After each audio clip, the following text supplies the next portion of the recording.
Breakfast with Garry and Tim.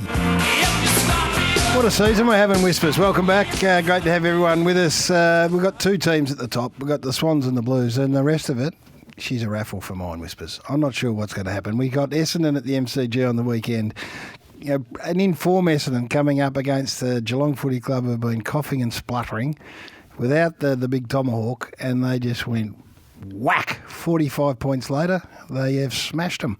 They produced a withering second half against the Bombers. So it gives you a little bit of pause for sit back and reflect. So I'm not sure what's going to unfold in the next 6 or 7 weeks, but it's going to be fun watching Mitch Duncan, the Geelong midfielder, one of our favourites, has joined us. G'day, Mitchy. Garry and Tim, how are we? We're going all right, young man. been better. You dropped the kids off to school yet or not? No, mate, they're all still asleep in our household. It's school holidays. so Exactly. they're up a bit later, so a bit of a sleep in for them. They weren't up last night late watching the movies, were they? Oh, mate, they watch everything, whether it's movies, cartoons, and a bit of... They all love YouTubes, that's for sure. And big on the couch fans, I heard. Oh, yeah, that's a bit too late for them to go. I think they prefer 360, don't they, with Robbo? No, God, no. They don't listen to Tim on here. They like the sports section. Yeah. Hey, that's a great result. Did you see it coming? I thought we played great, yeah. Did I see it coming? I suppose we were in a bit of a form slump, but I still go into every game confident that we're going to win, so nothing really changed for me. But I thought our midfield kind of got on top as the game went on, the bigger bodies in there, and Stewie, asserting his authority around the footy was massive for us, and same with Pat, and got the ball forward, and we did the rest. So, yeah, it was still a great contest. I thought it was a good game of footy, and there's always a bit of drama. So Tom Stewart's interesting, isn't it? So we all know what's been going on. So in the end, Chris says, right, I go and play in the middle. He's talented enough. I'm told, I was never a midfielder, that it's a complicated role, and where the hit zone is and who's got to do what and where. Does he know what's going on in the middle of the ground, or does he just go in there and be Tom Stewart?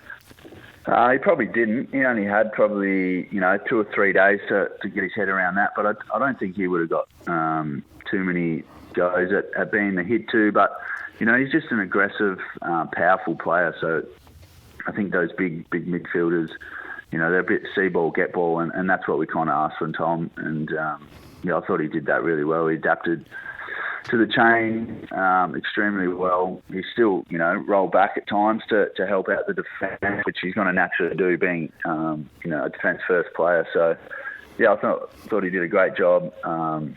Interesting to see where he lines up this week, but, I dare say he could probably be around the footy. Hey, Mitch, I dare say he will be around the footy somewhere. Mitch, that Ollie Dempsey and that performance, is that something that you guys knew that he had in him, and maybe you've been seeing it at training and over the summer break and that type of thing? Is that what we're going to see more of?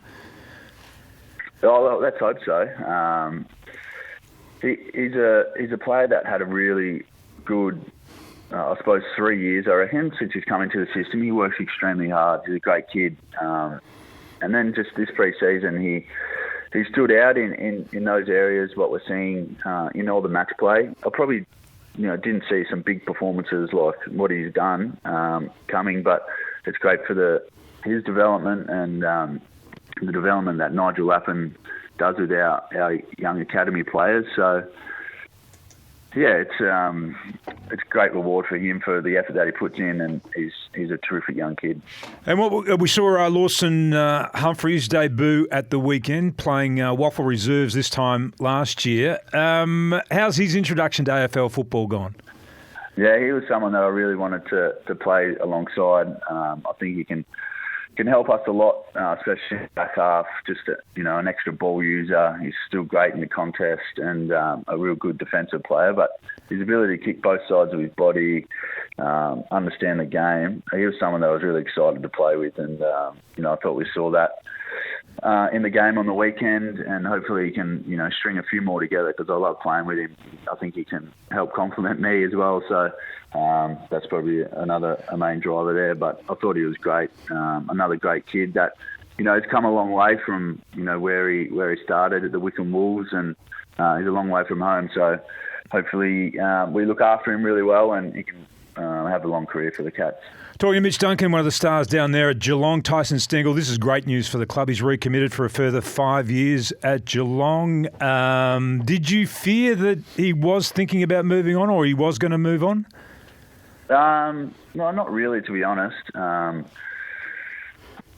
did have a little combo with him. I think it was yesterday. I said, mate, you can shout me the copies now, and he still said no. So, but yeah, he's a terrific young kid. I don't think I had any fears that he was going to leave. I believe we're at such a good club and someone that looked after him. But as Scotty said, we didn't know Tyson anything. He's done all the work, and I just love playing with him and still marvel at what he can do as a small forward. And good small forwards are hard to come by. So sometimes you have to prioritise them, and that's what we did. And we're happy to have him for 5 years, albeit I probably won't be there for all 5 of them. With Mitch Duncan, the star from the Cats, if you were a non-lover of the sport or had never seen a game of footy and you went along to that game on the weekend and you saw Gary Rowan, you said, see that bloke 23, and your first observations you'd say, he must be 4-time All-Australian. He must be that's how good he is. Why hasn't he reached higher levels, Gary Rowan? I'm not too sure. He pretty much won us a grand final. I suppose that qualifying final against Collingwood, best player on the ground, won us that game and put us in a really good position to win the grand final in 2022. But yeah, why he hasn't been an All-Australian, I'm not 100% sure. So not even All-Australian. All I see is this prodigiously talented player who's you can see him do some things and you just go, wow. And I know he's had some injuries along the way, but I guess without Tommy Hawkins now becomes vitally important as you head towards September. Yeah, absolutely. You got to remember who we've had in our forward line as well, I guess, who probably draw the ball a lot more than what Gary does.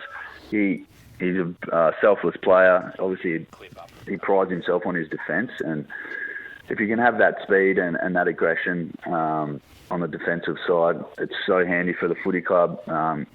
Inside the walls, he's respected really highly for what he does on game day. And then, I think we saw towards the later part of the game, just those explosive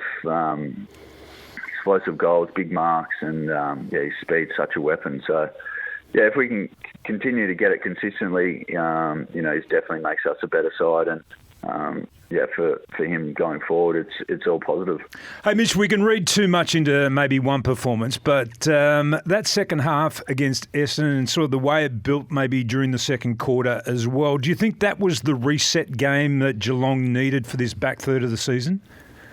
I think it's good from a confidence point of view for I suppose all players and coaches, that when we get our game going and play the right way, we're still a very good side. So I think just from a little bit of confidence for the group, it's always positive to get a win, after being in a bit of a form slump. So it just reiterates that, when we, as I said, get our game ticking off all our KPIs and playing the game that we want to, we're a dangerous side, and hopefully everyone can gain a little bit of confidence and take it into the next couple of weeks, because they're important. And just finally, before we let you go, is Sam Durham, is he still your little boy's favourite player? He might have a new favourite. He got a photo with Zach Merritt and Dyson Heppel on the weekend, so he might be sharing the love, but he's still very much Cats through and through. The more time he comes to a Cats game, the more time he's into the Cats. So, we'll see where all that lands in the next couple of years when he decides who he really wants to go for. And just a quick one from me. There's a horse running around over in West Australia called Duncan 22. It's trained by Gus Inwood. I believe you're a shareholder. He's a massive Geelong fan. Started as a very, very short price favourite at its first run and ran last. What now? You're running it. That's the trotter. Yes. Timmy Gossage is in it. Are you looking for a price? What are you doing with this horse? Well, you know what? I got a text message from Goss saying to do a video for him, and I said, "Oh, well, how about you throw me a couple of percent in the horse?" And I actually haven't heard back, and I didn't even know it was running, Gav. So, well, I can tell you happily, well, not happily, but you've got 5%. That's the good news. The bad news is you got 5% of stuff all because it ran stone motherless. I might have to look up the replay. I didn't even know it was running. I didn't even know it was on the track yet. All right, we'll get on to the sausage because wait till you get your training fees. I think it's been spelled. It's out in the paddock. Hey, love it every time you have a chat with us, mate. Appreciate it. Good luck. Hawthorn this weekend's going to be massive down at GMHBA. Absolutely. All the Cats fans get down there, please. Yep, good on you. Mighty Mitch. I don't think they'll need too much encouragement. With 4 home games at GMHBA Stadium, you can still secure a seat today. This would be the way to do it and become a member at membership.geelongcats.com.au. Are you of the belief that a performance, can just sort of spin everything around again? Yep. I am too. Yep. Like the confidence that players get out of that, they get their system back in place. They find the bloke that's going to play that spare player behind the ball like Tui did. It's not, Stewart this time, and all of a sudden they look like they're the old Geelong again. Oh, you're a wise old owl.